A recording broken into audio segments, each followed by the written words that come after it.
Good evening and welcome to Reflections. Our group this evening is Natural Communication, Inc., and we're speaking to the president, Mary Lucchese. Mary, what is the purpose of Natural Communication, Inc.? Natural Communication, Inc. is a group that exists for the benefit of hearing-impaired children and their families. We consist of about 30 to 40 families in the Akron, Canton, and Cleveland areas, and as well as a group of professionals who are also concerned in working with hearing-impaired children. As a support group, we share with one another our experiences and information, and we cover topics at our meetings, including such things as the laws that affect our kids, hearing aid technology and the changes, testing changes, audiological management of our kids, working with the educational system, and all different kinds of things that we have gained through our experiences. It sounds like you share a lot of really valuable information. We do. One strong bond that unites our group is the belief that hearing-impaired kids can be mainstreamed and can be participating and independent members of mainstream society. In order to support that expectation for our kids, our group endorses the educational approaches for hearing-impaired kids that use the residual hearing that they do have in order to teach them language and speech. Why did you get involved in the group? I have 3 little kids, twin boys who just turned 3 and a younger girl. One of my little boys was diagnosed as having a severe to profound hearing loss when he was about 4 months old, and I luckily ran across members of this group when he was about 7 months old and have been involved since. What is the range of the hearing loss among the children in your group? We don't share details of each other's hearing losses, but from what I know from talking to other parents, our group largely consists of kids with a severe to profound or profound hearing loss. And what that means is that without their hearing aids, our kids do not hear speech sounds. The speech sounds are about 10 or 15 decibels quieter than the softest sounds that our kids hear.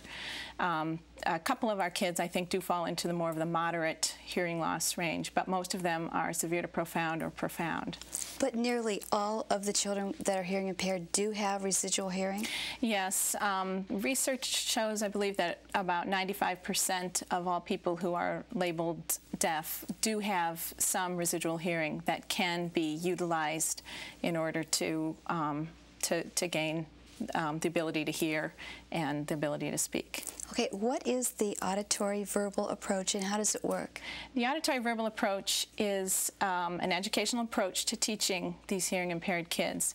And the way that it works is that little kids, even infants, are fit with high-powered hearing aids, and they are taught to listen.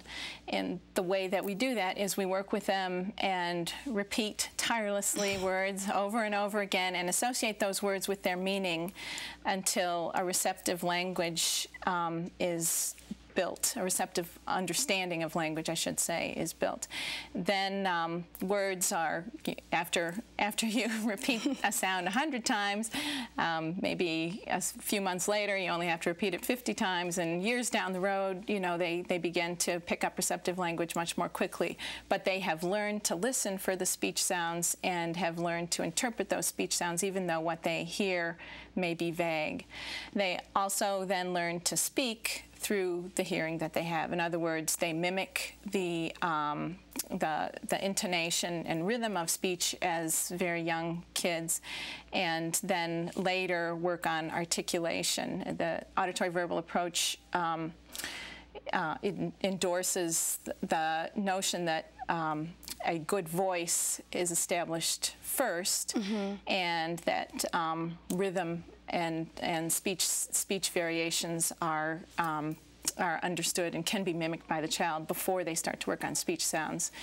So as a parent, to learn how to do this, obviously someone needs to work with you. Who practices the auditory verbal therapy? Well, there are there are private therapists that are in various areas. Unfortunately, they're not a lot of them, and there are a few. We are lucky in the Cleveland-Akron area that we do have a few in this area. But the primary teacher, especially for the little kids, is the parent, and the parent works with that professional who typically has a speech therapy background or an audiology background and has had auditory verbal training in addition. And the parent works with that professional usually 2 hours per week. The child works with that professional as well, and then the parent becomes the primary teacher at home for those kids. Now, you mentioned they start out as infants a lot of times with the hearing aids, so obviously they start out very young.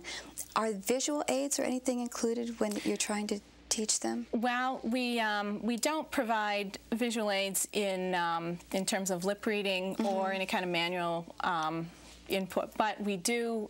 Our kids are taught with a lot of visual stimulation. I mean, a lot of toys and a lot of reinforcers, and we certainly give them a lot to look at while we are playing with them. In effect, what any kind of therapy is with a little child is some kind of structured play, or a play with some kind of play with goals in mind anyways. Now, we've only got about 30 seconds left, but what are the results of the auditory verbal approach? Well, it's sort of ironic, but our graduates become so mainstreamed in society that it's difficult to access them, to survey them. But a recent study has shown that that 95% or so of those who have gone through auditory verbal do go on to college level kinds of studies. And as you will see in later segments, some members of our group will show how successful that this approach can be. Okay, thanks for coming this evening. Okay, thank you. We've got more from Natural Communication, Inc. Stay with us.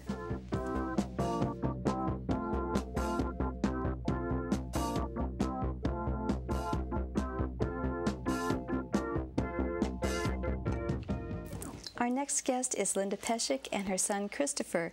We're here talking about Natural Communication, Inc., and we'd like to talk to you about your son and his hearing loss. How did you discover Christopher's hearing loss?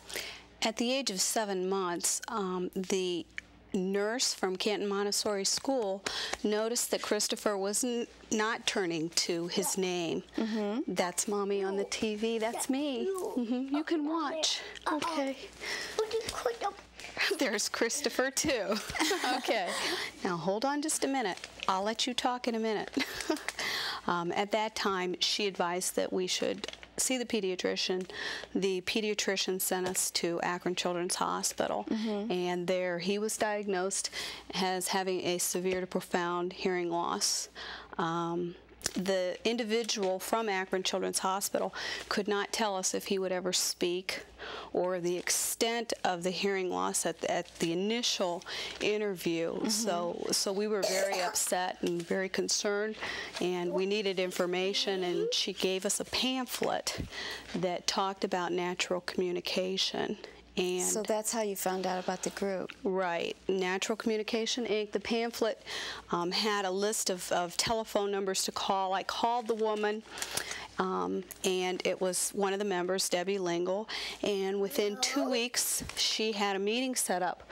At that time, you have to remember, Christopher was only 7 months old, so I had no idea if he would ever say mama or talk. That's you. You can see yourself on TV. Oh, he sure can. They're talking to me. Okay, so you really needed a support group. We really did. We needed the information. She had a meeting set up within 2 weeks. We went to that meeting. I was so impressed with seeing Christopher Robertson. He was 4 at the time. He was sitting on the floor. I remember very clearly sitting on the floor, playing a game, talking to me. And it was such a relief to me to realize that possibly my child was going to speak and actually have language skills just like Christopher Robertson, because I knew that his diagnosis was similar to my Christopher's. Stacy Lynn was there. She was telling me about regular school that she was involved in, and all of that assisted us in deciding to utilize the auditory verbal approach. Now, what has the group done for you since then? Since that time, actually, they've provided information. They provide loaner hearing aids when Christophers are in the shop. We have a set of hearing aids that we can use, give to the members of the group just while they're being serviced, because hearing aids are so important to the kids. They can't go without them. He wears binaural, that means two, one on either ear, and without the hearing aids, he can't hear speech. And by virtue of that, they're crucial. Also, they provide information on the technology available. The FM unit that we've purchased for Christopher, this is something that I have on here today. It's basically a microphone, and then Christopher has the receiver around his neck, and he uses that at school, but they tell about the technology. They explained all of that in their many informative seminars.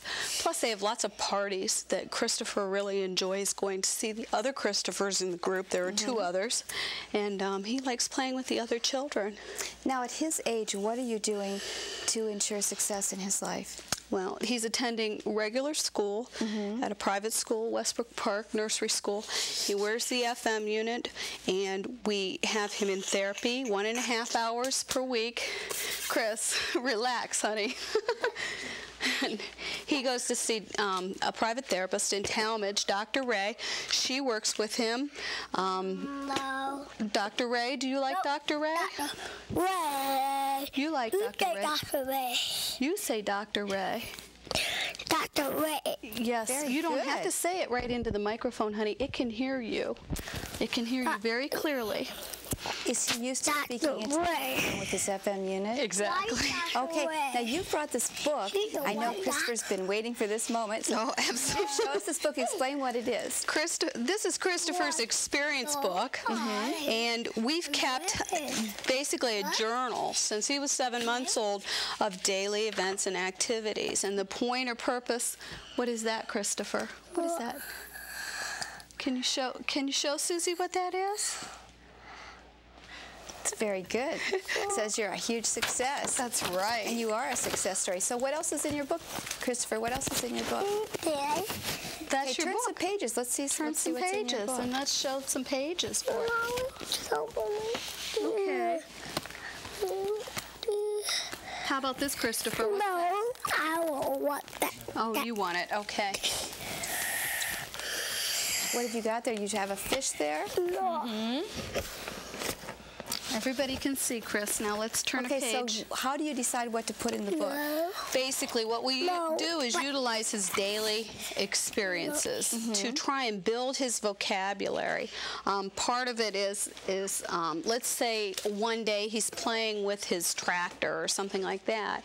I'll find a picture of a tractor, a photo of a tractor, and then we can talk about it more. Talk about tractor. Utilize the John got glasses, so we do. So that day, that's right. He pulled up. He pulls them off when he gets mad. That's right. John's only 2, his baby brother. So that's, those are the types of daily activities, though, that build and expand his vocabulary. And he knows a lot about them, so he's interested in them. Absolutely, absolutely. That's the point of the experience book. It helps the therapist, it helps the parent in their daily interactions with their child, because as Mary was saying, I think in her segment, the parent is actually the primary therapist. You can see that Christopher does not have any problem talking and expressing. His communication skills are just right. Absolutely. He wants to talk, and that is our whole goal in life. To help him succeed is to actually be mainstreamed in society, and he's not limited in that way. Okay, what's the phone number if someone wants more information? Okay, my phone number is 832-2006, and I am the treasurer of Natural Communication right now. now. So I'd be more than happy to have anyone's name put on a mailing list for information about the group. Get together with them if they want more information. Okay, thanks for coming this evening. Thank you. We've got more. Stay with us.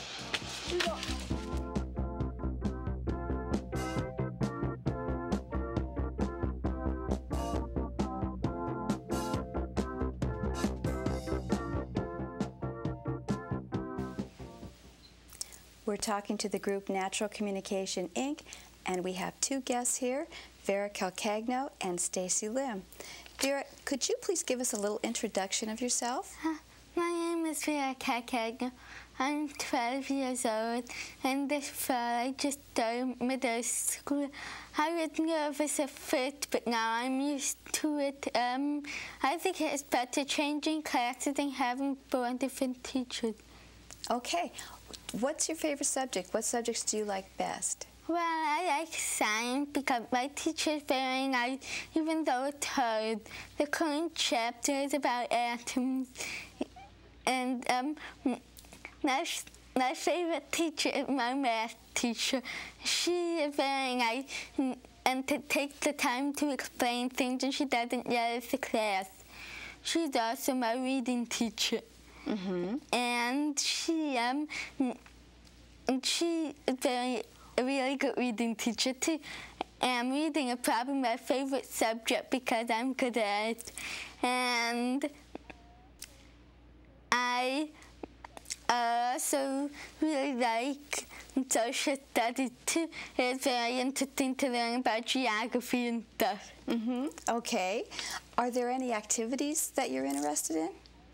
Well, I like to take dance. I take both ballet and tap dancing. And I might even take jazz dancing next year. How long have you been tap dancing?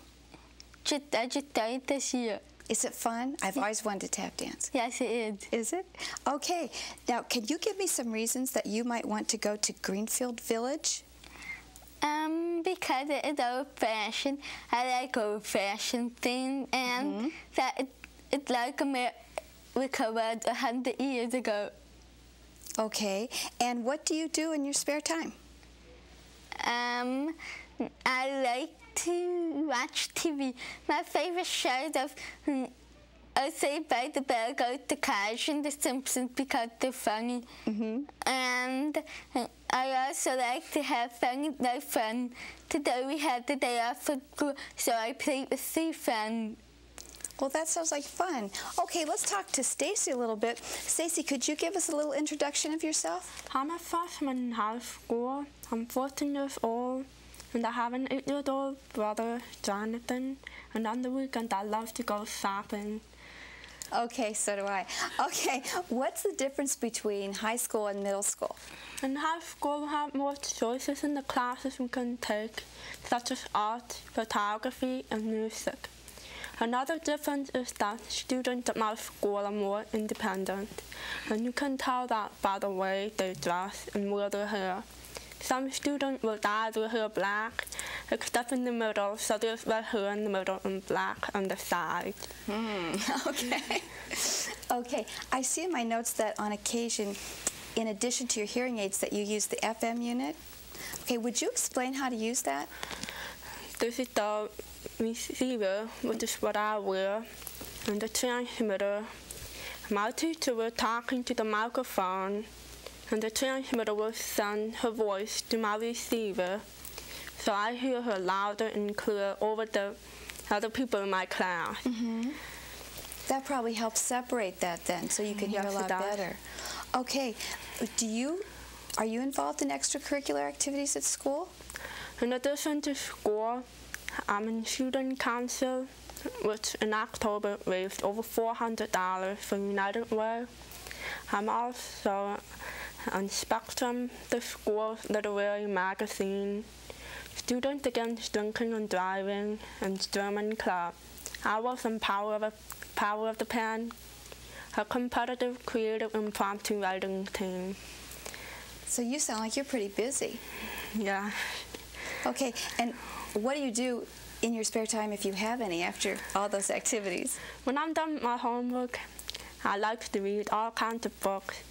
I write, I draw, I collect seashells and postcards, and I like to go shopping. Okay, what are your career goals? In the future, I hope to be an architect or an interior designer. I chose the profession because I like art and different colors and patterns. Vera, what would you like to be? Do you have what career would you like? Well, I don't really know yet, you know. I have to think about. Yeah, you probably have a lot of interests, though, in different things. It's hard to choose, isn't it? Yeah, that's right. Okay, if you could go any place in the world on vacation, where would you go and why? I would go to Italy because I want to see the pen pal I've been writing to for 5 years. I also want to see historical sites and scenic places, and I also want to try some of your Italian food. Okay. If you had one wish that could be granted, what would you wish for? Well, I would wish for the environment to be cleaned up because a lot of animals and plants are dying because of pollution, and they're cutting down their natural habitat. And I wish for that because mankind relies on nature to live. So are you involved in that? Have you read books about that? Have you studied and read about the environment? Yes. Okay, I imagine that's a pretty big concern for people your age. Okay, well, it's been very nice talking to you girls this evening, and obviously, have you been using the auditory verbal approach then, as you've been coming up through school? Yes. Okay, thanks for coming this evening. We're talking to Natural Communication Incorporated. Stay with us.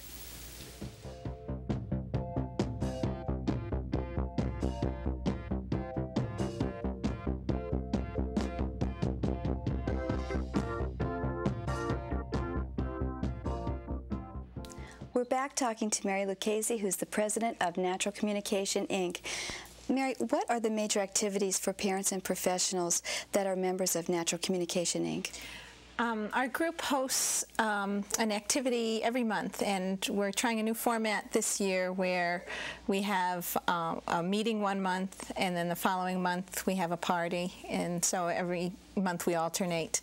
Our meetings consist usually of a little bit of business followed by a speaker, and again, our speakers range on all different kinds of topics, but for example, we recently heard from Carol Flexer out of the University of Akron on hearing aid technology, and we heard from Scott Graham, who works with the school systems on how we work through the school systems and mainstreaming our kids, and various topics such as those that help our parents in the activities that we're involved in. They really do sound really helpful. Things that you really need to know. We try to keep the speakers on target in terms of things that we are dealing with on a day-to-day basis to help our kids. And we have a varied group, but different ages, so sometimes, it appeals more to the older kids or sometimes more to the younger kids, but we do try to keep things on target and important to group members.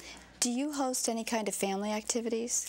Our parties are always family activities, and they are very casual get-togethers where we just mingle and everybody brings something, and it's a good opportunity to again share more information, but it also provides a unique chance for all these kids who are mainstreamed to be able to interact with other kids who are hearing impaired and to share their experiences with one another as well.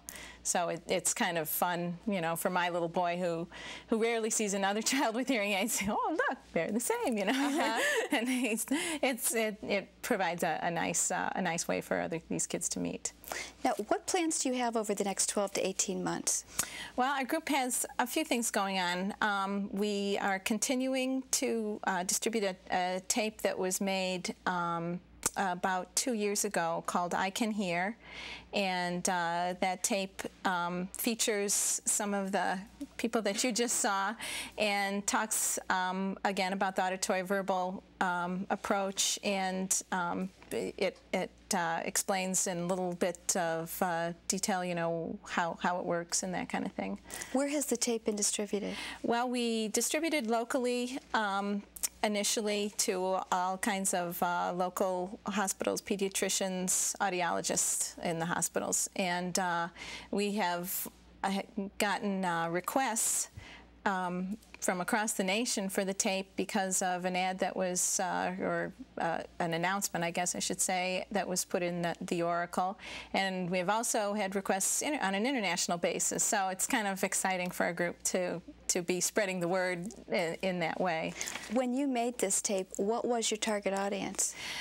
Both parents and professionals. We wanted to provide enough information to professionals so that they understand auditory verbal and that they can discriminate the difference between this approach and another approach. But we also wanted to appeal to parents and to maybe provide a place where a parent might feel inspired to call after they saw the tape, if we could get the tape out to new parents. Okay, what are some of the long-term and future plans of Natural Communications then?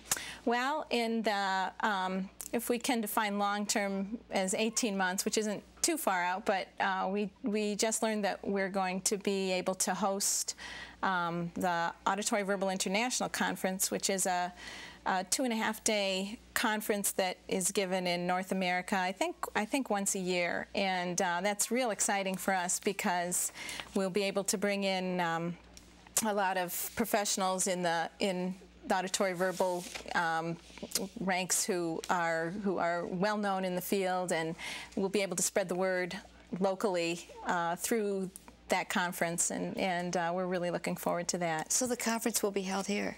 It will be held, we haven't decided exactly where because we just learned about it, but somewhere in this area, and we're looking at July or August of 1995, so it's a little ways out, but still it's exciting for us. What kind of topics will you be covering?